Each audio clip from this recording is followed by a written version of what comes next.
我们知错了，我们知错了。疫情这么严重，我们还聚在一起打牌，希望大家引以为戒，少出门不聚集，勤洗手戴口罩，坚决响应政府号召，早日打赢这场战役。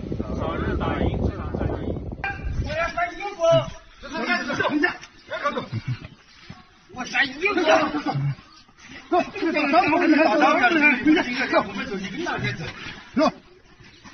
我删衣服。我让我追，我来我追的时候我这儿，我要说的菜我拿在哪里啊？妈的，他来的很的，你让我专家讲话吧。戴口罩。这经济太软。这个我把他来的啊，师傅，看经济的事。他来的，干不了了。这个。莫教这，这个，我送他。经济。莫教。是的，这先把个手闹一些，经济的事。经济。王的妈，我靠啥的了，师傅？你看今天已经断了，干不了了，你。经济。把毛这喇叭搞成光。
他在深圳一家工厂做临时工，辞工后来到了三河人才市场一带，准备找工作。本来住的是一天一节的小旅馆，没成想刚过完年，他就因为是湖北籍贯被赶了出来。从那边34号，就这个月的34号就反动被赶出来，然后就一直到现在是打街啊，就打地铺。有被子吗？我就个毯子。有类似遭遇的还有来自湖北黄冈的周先生，他的口罩已经戴了1个星期没有换，白色口罩都已经变成了灰色的。我看你那个口罩也是戴了好久了吧？戴了1个星期了。1个星期了。除了没地儿住宿，想找到工作也是难上加难。我们快递啊，也有做保安的，人家都不要湖北的，那就肯定委屈了。而且有些人说难听的要死，病就是从你们那里出来的。你没机会了，就是歧视的眼光对着我们这些人了。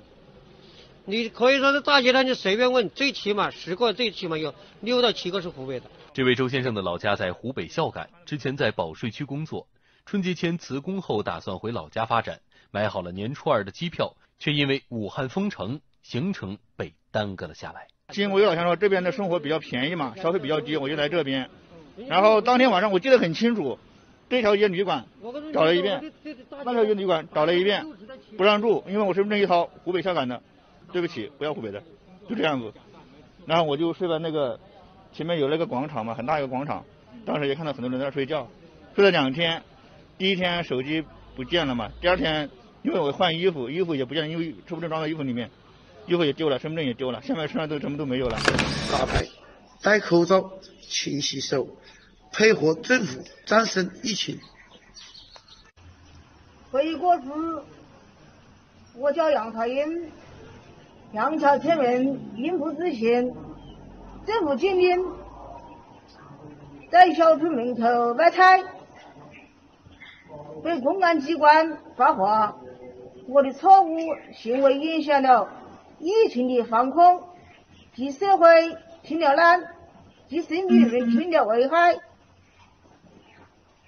我保证下不为例，以后应该遵守禁令，不出门老老实实待在家，戴口罩，勤洗手，配合政府战胜疫情。胡德生，男，47岁，因不执行政府禁令，在城市旺角台门店被执勤民警查到。我的错误行为影响了疫情防控，给社会添了难，给生命的人添了危险。我保证下不为例，以后应该遵守禁令，配合政府战胜疫情。执行政府禁令，在最小的地方违法经营家庭超市，被公安机关处罚。我的错误行为影响了疫情防控，给社会添了难，给生命的人添了危险。我保证下不为例，以后应该遵守禁令，不出门，不聚会，不聚餐，不扎堆聊天，不聚众打牌，戴口罩，勤洗手，配合政府战胜疫情。我叫陈友恒，亚务村人，因不执行政府禁令，未戴口罩，随意出行，谁打的？被公安机关行政当场处罚。我的错误行为影响了疫情防控，给社会添了难，给生病的人添了危险。我保证下不为例，以后应该遵守禁令，不出门。加大传播真相的力度，我们要拯救在水深火热的湖北的武汉的同胞们，我们要再把国内的所有有关疫情的真实声音发到国际上来，做好准备，没有共产党的新中国的以后什么样？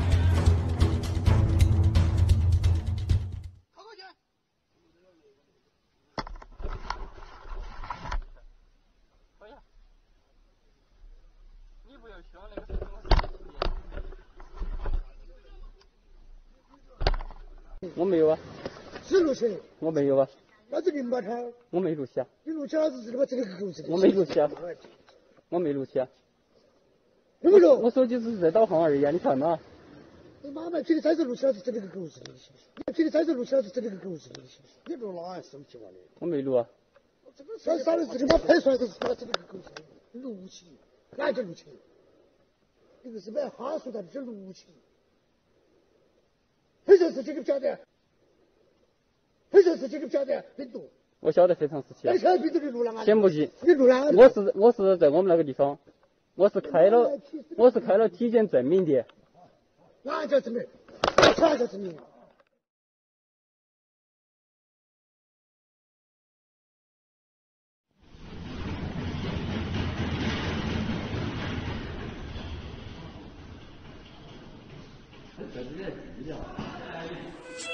你找到疫苗了？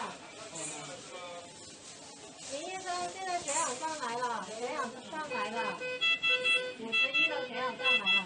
现在多少？现在也有。84。还是睡不醒。好了，现在一直在上升，都是有希望的。161，来，待会再找161吧，先找好一个。看看其他很好玩，很好。老人了，看，还有这人排的，你看，操他妈，后边好几趟街呢。所有农民工、旅社的宾馆全清出来，全给撵走。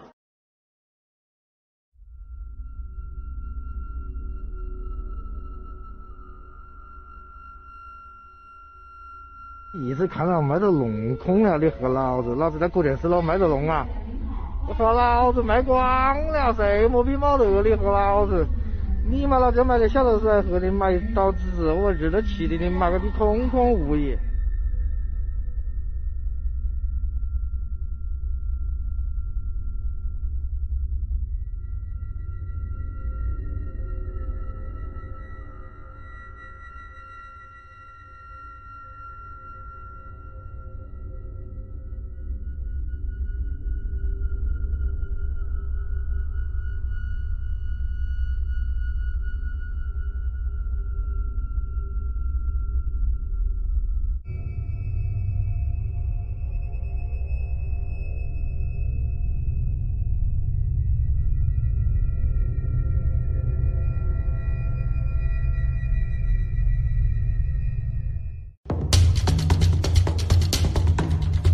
加大传播真相的力度。我们要拯救在水深火热的湖北的武汉的同胞们，我们要把国内的所有有关疫情的真实声音发到国际上来，做好准备，没有共产党的新中国的以后什么样。4省使用中药复方清肺排毒汤治疗新冠肺炎的临床疗效进行观察。在这351例患者中，所有的轻型、普通型患者没有1例转为重型或危重。夹着。我回来。你要回来，你拍着单15天才出来。我又不是的朋友啊！这啥东西？你在气刀？你在气刀？这啥东西？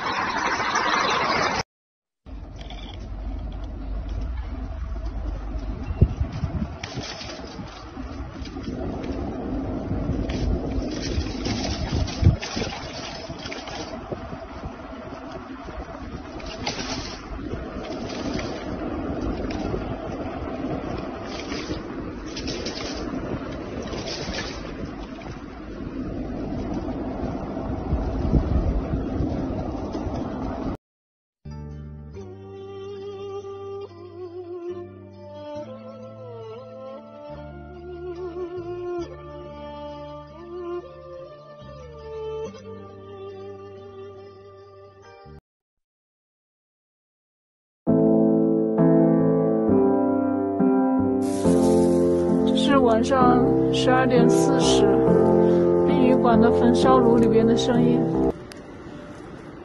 他们确实是在昼夜工作的，但是门口车很少，具体的数量不太清楚。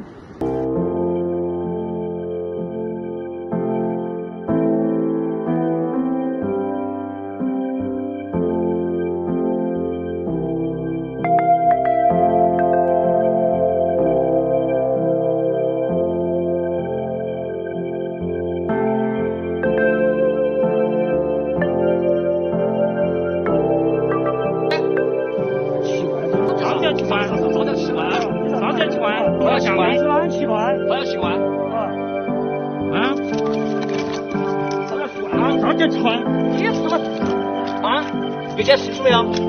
你说是不服？是不服？服？不服啊？服啊！不服！挂什么啊？不服！挂是吧？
The Australian government is still waiting for clearance from the Japanese government, but when they get it, this Qantas jet will be going straight to Darwin either very late tomorrow or very early on Thursday morning. Now, we are seeing some work needing to be done, given that Italy, Canada, the United Kingdom and also Canada as well are trying to get their people off this ship. Now, unless these people do come down with the illness, Kate, all 200 Australians left on board will be coming home. Good news. Chris, thank you for the update. And back home, Chinatown traders say business has halved since the deadly coronavirus outbreak. Business owners say customers are too fearful to visit the precinct and they're struggling to cope with the massive downturn in trade. They say the Market Plaza food court is usually packed around lunchtime, but for the last month, the number of customers has drastically reduced. Let me make just one other point. Yesterday I was in Box Hill. And there's a lot of information that people are getting at home, Chinese Australians living in Australia.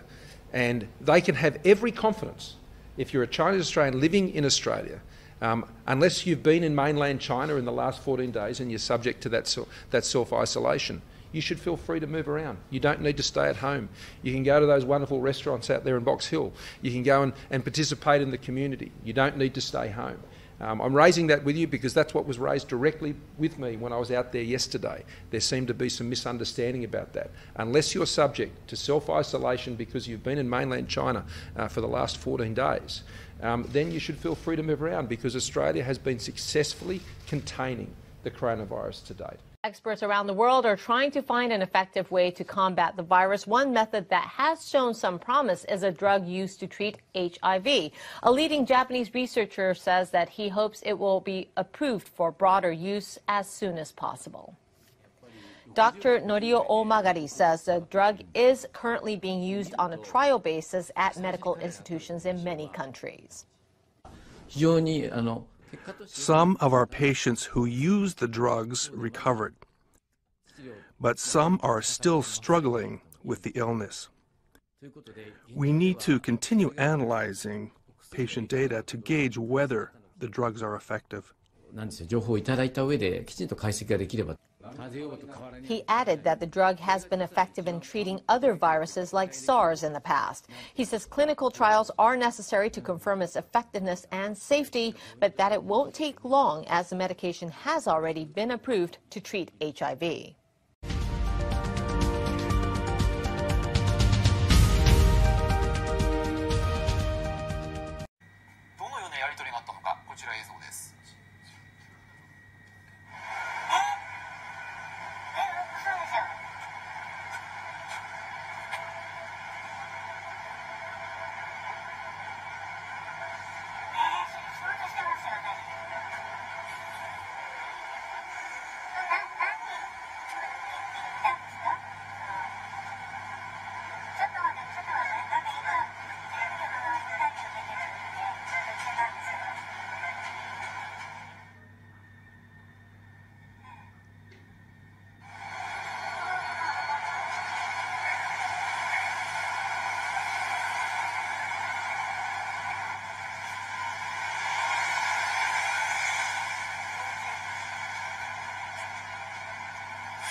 one of the things that actually helped the market was a report out from Morning Consult that 61% of Americans felt that the government, the U.S. government, was doing the right thing in the way they've been handling this coronavirus. Only 23% did not.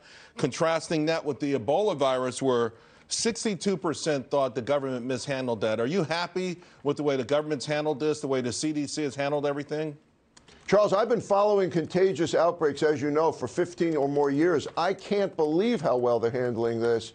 The proof is in the pudding. We have 15 people in the United States with it. That's it. No one has died. The case in Washington got a experimental drug recovered. I mean, the travel advisories and restrictions, so far, everything is working. CDC has a very patented plan. Isolate people, identify the problem, and look at contacts of everyone that's been in contact with a person that gets coronavirus. This is working so far. Our biggest problem is the burgeoning number of cases in China. What about outside of China? For instance, early on, Singapore got high marks for its transparency, but now some people toward the end of the week were concerned. And we don't have travel restrictions with other countries, so perhaps someone left the Wuhan area or other areas with large high risk, went to their home country and then come from their home country to this country. Are you concerned about that at all?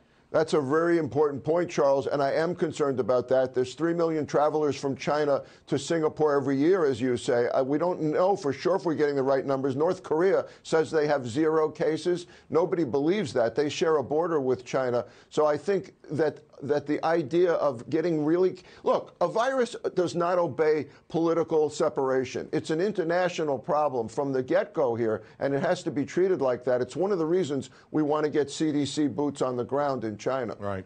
Doc Siegel, thank you very much. We appreciate it. Thank you, Charles. All right. I think the country, the government has woken up to the fact of just how serious the threat is, the threat from China. And before it was kind of, we were looking at it as one-off instances. It was kind of amusing at the time, and nobody really connected the dots. And I think what you've seen now is a groundswell. The government is all in on this China threat, and recently has come in all in on it. And they realize now that it must be a whole-of-nation approach, just as the Chinese Communist Party has a whole-nation approach against the United States and all of our Western allies. So you've seen a swing, a shift over to a whole-of-nation approach, which now includes not just the government, but the private sector, which includes both business and academia. You almost make it sound like we're at war here, but we're not, right? It depends on who you ask. If you ask the Chinese Communist Party, they are in absolute war with us. And consistently they have said they are at war with the United States. And it's a life and death war. To them, it's a life and death war. To the United States, we're not used to that. We're not used to what war is. In the United States, Americans, and even our Western allies, war is, you're either in war in a bloody battle with uniforms, tanks, planes, and generals, or you're not. And our adversaries have waged what they call an asymmetric war, an asymmetric hybrid war against us. And that's everything short of conventional war that we're aware of. So I think the first thing everybody needs to understand is the war that is being waged and has been waged on the United States and the West has incidentally been around for 34 years, even longer than that, since the start of the Communist Party in China, which was 1949. But in 1986, they came out with a nation-state directive called Program 863, and that's after 1986, month number 3. Which, I'll give you my layman's terms, will basically lie, cheat, and steal to global dominance. So that's the war. And so we all have to understand that they have waged war on us. We have not waged war on them as a conventional war, but the war that's being fought is something that we're not used to. We're not used to this whole hybrid warfare thing, which is everything asymmetrically from all sides. So an asymmetrically is basically attacking from all angles, all sides, to weaken the United States and to take over the United States. That's really what the end game strategy is. They want to defeat capitalism. They want to completely defeat democracy and turn the world into their own order. So we have to understand what the war is, what the fight is, And that's what the whole thing is around asymmetric different directions, hybrid warfare. Now, what's hybrid warfare? Hybrid warfare is achieving military gains through non-military methods. That's what hybrid warfare is. So remember asymmetric, remember hybrid, and then warfare. We don't like the word war in the United States because that means, very nasty things. So what this is a challenge. It's the bigger name is called great power competition. Okay.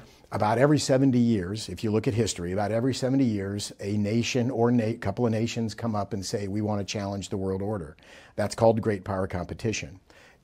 Today, in our time, in current day, that is, of course, China, Russia, and they've got friends by the name of Iran and North Korea.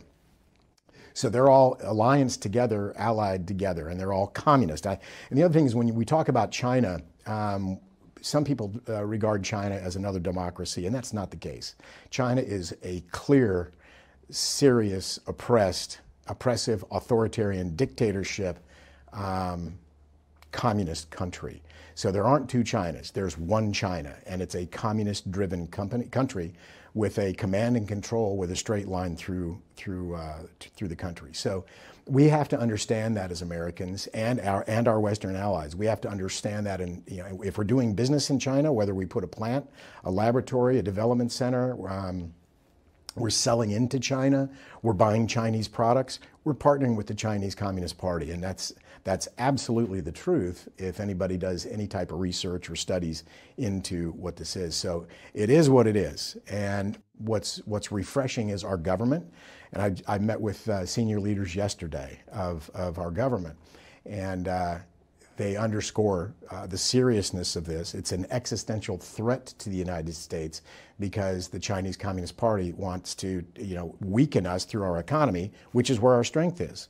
Our strength is through our economy, and they want to weaken that by stealing the technology and so on. Another point, you have to understand what our adversary is all about. Our adversary is all about live versus die. In other words, their philosophy is we must live, but you must die. So when we compete, we have to win. In other words, we live, you must die, so you can never compete again.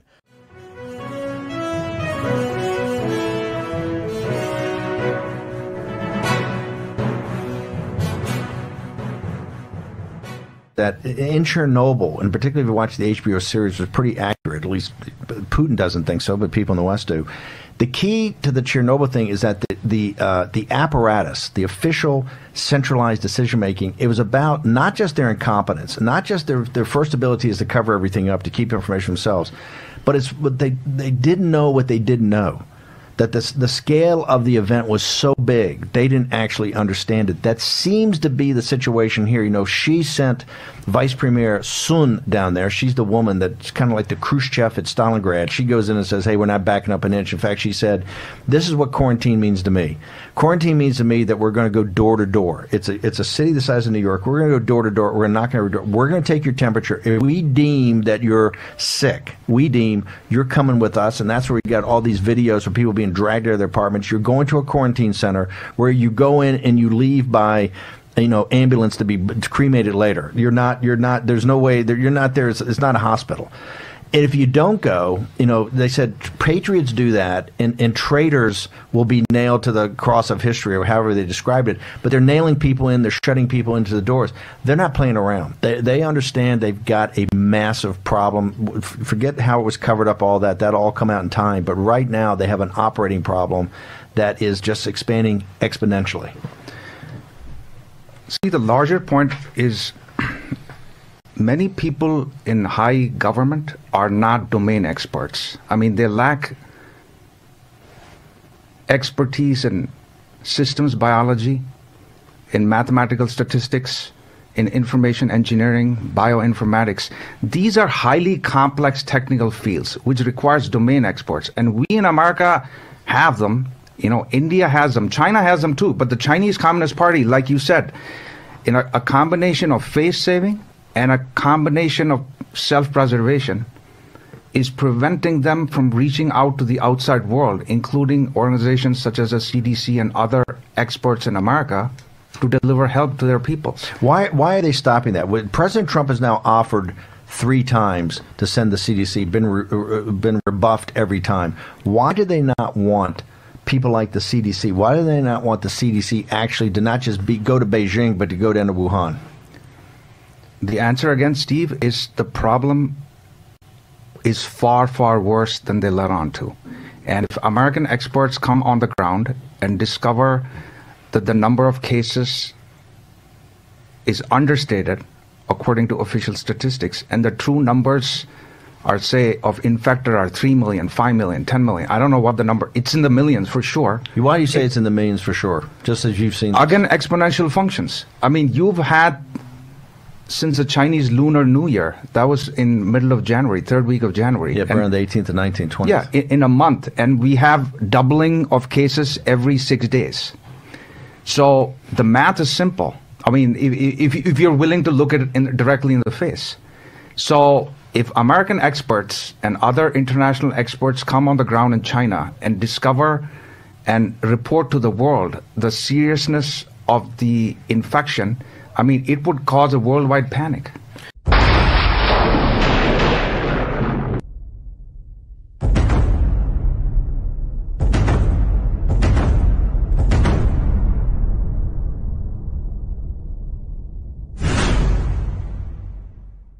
同时，我告诉大家，我说过，2月29啊，2月29，战友们要记住，2月29。